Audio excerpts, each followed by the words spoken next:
नमस्कार, मेरा नाम है दिव्यांशु सिंह। टाइम कथा के आज के इस एपिसोड में आपका बहुत स्वागत है।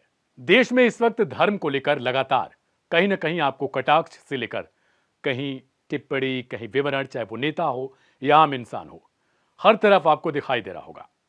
लेकिन उत्तराखंड के हरिद्वार से आई एक खबर ने सबको चौंका दिया, क्योंकि इस खबर ने धर्म को लेकर कई सवाल खड़े कर दिए।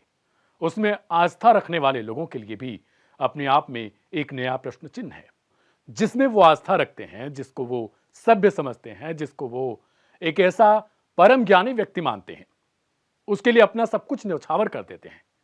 वो जब आपके सपनों को तोड़ता है, आपकी आस्था को चोट पहुंचाता है, तो फिर कितना दुख होता है, और फिर आपके धर्म पर भी लोग उंगली उठाते हैं।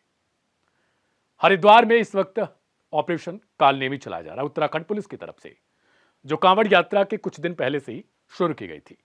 इसके अंतर्गत उत्तराखंड पुलिस ऐसे लोगों को चिन्हित कर रही है जो लोग धर्म के ठेकेदार बन के फिर रहे हैं, यानी वो ब्राह्मण का वेश रख रहे हैं, वो एक सज्जन का वेश बना के घूम रहे हैं, जो हिंदू धर्म में आमतौर पर माना जाता है कि पुजारी, उनके वेश में अपने आप को ढाल ले रहे हैं और फिर जो आम लोग हैं उनको अपना निशाना बना रहे हैं, चाहे वो किसी भी तौर तरीके से हो। इस बीच एक रेपिस्ट को गिरफ्तार किया गया है और यह बेहद चौंकाने वाली चीज है। Aim right, achieve big. At KR Mangalam University, we provide you the platform to turn your dreams into reality. At KR Mangalam University. इसका नाम है दीपक सैनी। ये पुराना इसका क्रिमिनल रिकॉर्ड भी है, जिसके अंतर्गत ये वांछित है। पुलिस इसको खोज रही थी, हरिद्वार पुलिस भी इसको तलाश कर रही थी, लेकिन ऑपरेशन कालनेमी के तहत इसकी गिरफ्तारी की गई। अब मैं जब इसकी पूरी जो एक कह सकते हैं आपके काला चिट्ठा इसका जब मैं खोलूंगा, तब आप हैरान और परेशान हो जाएंगे। दरअसल दीपक सैनी के ऊपर एक नाबालिग लड़की के साथ बलात्कार करने का आरोप है, और इसने किया कैसे, वो भी आपको शायद चौंकाएगा।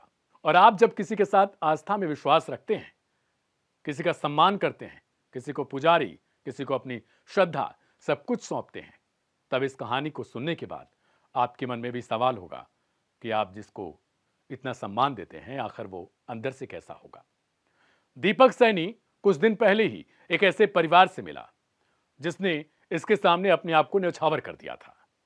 उन्होंने समझा कि यह भगवान शिव का रूप है, क्योंकि ये अपने आप को आमतौर में उसी तरीके से ढालता था, उसी तरीके से दिखाता था, लोगों के सामने पेश करता था। इसने उस परिवार का दिल जीत लिया, उन्हें यह बताने में कामयाब हो गया कि यह ईश्वर का भेजा हुआ दूत है। इसकी फोटो जो आप मेरे ठीक बगल में देख रहे हैं, इसमें आपको दिखाई दे रहा होगा कि इसने बाघंबर पहन रखा है, त्रिपुंड है माथे पर। इसके अलावा इसने ठीक उसी तरीके से अपना मेकअप, यानी जो गेटअप है इसका, उसी तरीके से जैसे भगवान शिव का होता है। एक नकली चंद्रमा भी इसने अपने माथे पर लगा रखा है, आप देख पा रहे होंगे। अब जो परिवार है वो अपने बेटी, अपने पूरे जो फैमिली में लोग होते हैं आमतौर पर, उनके साथ आया था इसके पास। इसने कुछ देरी के लिए उन लोगों को प्रसाद में कुछ मिलाकर खिला दिया और उसके बाद बच्ची के साथ रेप करता है। जब पूरा परिवार होश में आता है तो वो हैरान रह जाते हैं। उनके लिए तो अब शायद जिंदगी भर के लिए वो आस्था टूट चुकी है, क्योंकि अगर आपके घर में भी कभी ऐसा होगा तो शायद आप पहचानेंगे। मेरा सवाल व्यक्तिगत धर्म की आस्था पर नहीं है, मेरा सवाल ऐसे लोगों से है जो किसी धर्म का मजाक बनाते हैं, किसी धर्म को बाजार में बेच देते हैं। क्या वे लोग इतना नहीं समझ पाते कि जिस चीज की वो बाजार में बोली लगा रहे हैं, बाजार में जिसे बेच रहे हैं, वो किसी की आस्था को ठेस पहुंचाएगा, किसी के मन को कष्ट देगा, और उसके लिए शायद वो धर्म हमेशा के लिए समाप्त हो जाए। वो अगर किसी को इस हाल में अब देखेगा, किसी पुजारी के पास पहुंचेगा, किसी ब्राह्मण के पास जाएगा, किसी XYZ जो श्रद्धा यानी जो पूजा करते हैं वो किसी जात बिरादरी धर्म के हों, तो उनके मन में सबसे पहले सवाल उठेगा कि क्या ये भी बलात्कारी है। इसको क्या बोला जाए वो आप तय करिएगा। अब इसके ऊपर ऑलरेडी सहारनपुर में केस चल रहा है। केस इसकी पत्नी ने दर्ज करवा रखा है दीपक सैनी के ऊपर। और इसके ऊपर केस किस चीज का है? घरेलू हिंसा, प्रताड़ना, दहेज उत्पीड़न, इसके अलावा अपनी पत्नी के साथ मारपीट, जबरदस्ती, इन चीजों का केस है इसके ऊपर। और उसके बावजूद इसने अपने मेकअप, अपना जो गेटअप है उसको चेंज करता है और ये निकल जाता है उत्तराखंड के लिए, एक धर्म की नगरी में, और वहां पर जाकर लोगों के साथ खूब खेलता है। मेरा सवाल आपसे भी है कि आप जब अपनी आस्था से कहीं पर पहुंचते हैं, कहीं पर चढ़ावा चढ़ाते हैं, और ठीक आपके सामने खड़ा व्यक्ति अगर आपसे कहता है, वो किसी भी वेश में हो, और आपसे कहे कि आप यहां 1000 रुपए चढ़ाओ, आप यहां 1500 रुपए चढ़ाओ, आप यहां 2000 रुपए चढ़ाओ, तो क्या किसी के कहने से चढ़ावे के बाद आपकी श्रद्धा पूरी हो जाएगी? आपका ईश्वर आपको मान लेगा कि हां, आपसे जबरदस्ती इतने की रकम चढ़वाई गई है, तो सबसे पहले मैं आपकी प्रार्थना सुनूंगा। आस्था उतनी रखनी चाहिए जितना चल सके, विश्वास उतना करना चाहिए ताकि आगे आने वाले समय में आपके साथ धोखाधड़ी ना हो। पता नहीं अब इसके साथ क्या होगा, क्योंकि हमारे देश में आमतौर पर कानून बहुत अलग अलग तरीके से है। मैं कानून के ऊपर सवाल नहीं खड़ा कर रहा, लेकिन सोशल मीडिया पोस्ट के जरिए अब ये पूछा जा रहा है कि इसके साथ क्या होगा। गिरफ्तारी तो ऑपरेशन कालनेमी के तहत कर ली गई, लेकिन क्या इसको सजा इसी तरीके से दी जाएगी, या फिर ये बाद में जो इस वक्त हो रहा है छूट कर आएगा, वापस से कोई नया गेटअप रखेगा?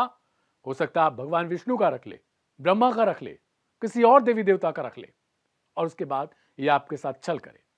इस व्यक्ति ने न सिर्फ सबको अंदर से तोड़ दिया है, बल्कि अब पर्टिकुलर उस धर्म के लिए भी, जो दूसरे धर्म के ठेकेदार होते हैं, उनके लिए सवालिया निशान खड़े करने के लिए एक स्पेस भी दे दिया। आप में से बहुत सारे लोग, मैं देखता हूं, मैंने क्राइम कथा के बहुत सारे एपिसोड कर रखे, उसमें कई ऐसे जब किसी पर्टिकुलर धर्म को लेकर हमारी स्टोरी होती है, सच्ची घटना पर आधारित जो फैक्ट होता है, जब हम वो बताते हैं तो कमेंट बॉक्स में कुछ लोग ऐसे आते हैं जो उस पर्टिकुलर धर्म को टारगेट करना शुरू कर देते हैं। अब आप इसको किस नजरिए से देखते हैं वो आपकी मंशा है।